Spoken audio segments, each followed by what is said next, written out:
Assalamualaikum warahmatullahi wabarakatuh.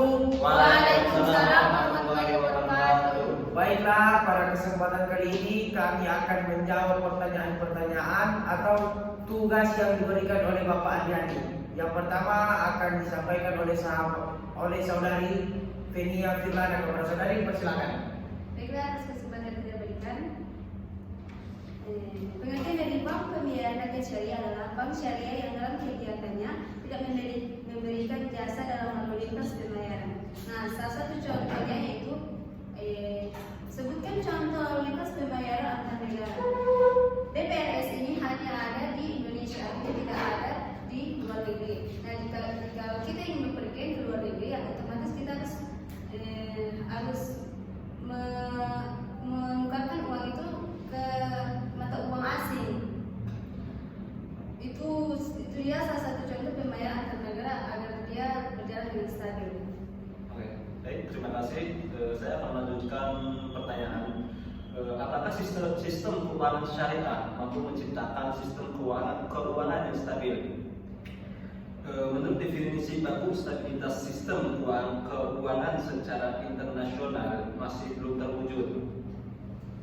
Namun demikian terdapat definisi stabilitas keuangan menurut Deutsche Bundesbank 2003 mendefinisikan stabilitas keuangan sebagai kondisi di mana alokasi sumber dana menyebabkan resiko tekanan dan perubahan struktural. Jadi alokasi itu lebih penting, lebih diutamakan, sama seperti sumber dana. Terima kasih. Selanjutnya, apa saja kelemahan yang menjadi masalah pembiayaan rakyat syariah? Yang pertama, tidak ada cek hanya ada di perusahaan besar. Yang kedua, tidak ada peminjaman. Yang ketiga, tidak ada menerima giro dari nasabah. Yang keempat, tidak dapat menerbitkan cek atau baylet giro. Yang kelima, tidak dapat mengikuti cek atau baylet giro. Dan selanjutnya pertanyaannya, bagaimana jika salah satu tujuan itu tidak terlaksana? Jadi tujuannya itu yang pertama kan meningkatkan kesejahteraan ekonomi umat. Jika tujuan tersebut tidak terlaksana, maka kesejahteraan ekonomi umat itu akan menurun. Selanjutnya tujuannya itu kan menambah lapangan kerja. Jadi jika tujuan tersebut tidak terlaksana, maka lapangan kerja yang diadakan oleh bank tersebut akan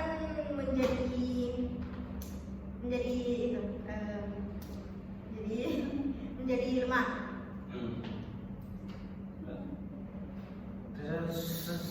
Selanjutnya, jika terjadi kerugian dalam skema bagi hasil, apa bank syariah menanggung kerugian? Baik, menurut saya antara bank dan nasabah itu, bank tidak menanggung kerugian dikarenakan dalam perjanjian pertama itu sudah ada jaminan di mana di tengah-tengah jalan nasabah itu terhalang atau ada kerugian, bank itu tidak menanggung kerugian. Dalam arti bank itu sudah memegang jaminan daripada nasabah itu tersebut. Selanjutnya, apa saja sih kendala yang dihadapi bank pembiayaan rakyat syariah? Yang pertama, kendalanya adalah kiprah BPRS yang kurang dikenal sebagai BPR syariah. Yang kedua, sumber daya manusia yang dimiliki BPRS maupun dengan lembaga lainnya. Selanjutnya, persaingan global yang semakin meningkat, kuantitas dan kualitas sumber daya manusia yang lebih tinggi, infrastruktur, peraturan perundang-undangan, modal teknologi, manajemen, edukasi, dan penelitian sumber daya manusia. Selanjutnya, bagaimana cara peminjaman uang di bank syariah? Yaitu dengan memberikan fotokopi identitas diri, fotokopi akte nikah menikah bagi yang sudah menikah, fotokopi keluarga, fotokopi tabungan atau rekening koran yang harus diterbitkan oleh pihak bank, dan fotokopi slip gaji. Pertanyaan selanjutnya yaitu, mengapa BPRS dilarang untuk menerbitkan cek? Nah, pada produk penghimpunan dana hanya ada 3, yaitu giro, tabungan, dan deposito.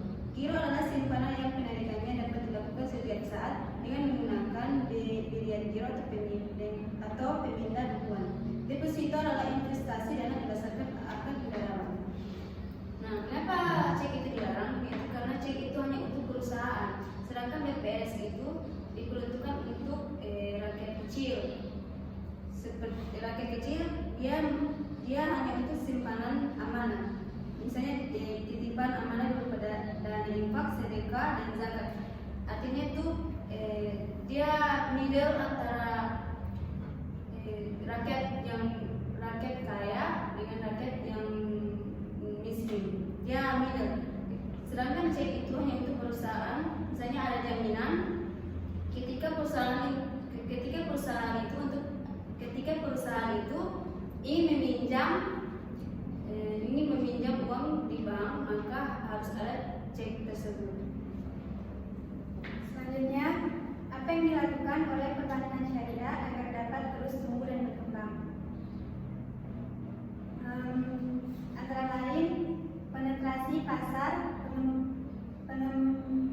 pengembangan produk-produk syariah yang kompetitif dan inovatif, peningkatan kualitas pelayanan, peningkatan promosi dan sosialisasi terhadap produk-produk bank syariah secara efektif, dan peningkatan kerjasama antara institusi dengan institusi yang lainnya.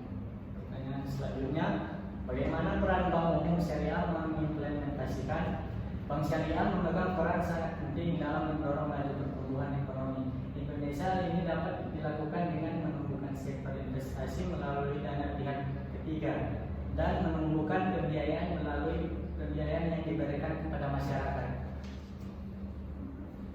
Baiklah, itulah jawaban-jawaban atau tugas dari Bapak Adi yang telah kami jawab. Jika ada kurang dan suatu lain hal, kami mohon maaf. Wassalamualaikum warahmatullahi wabarakatuh.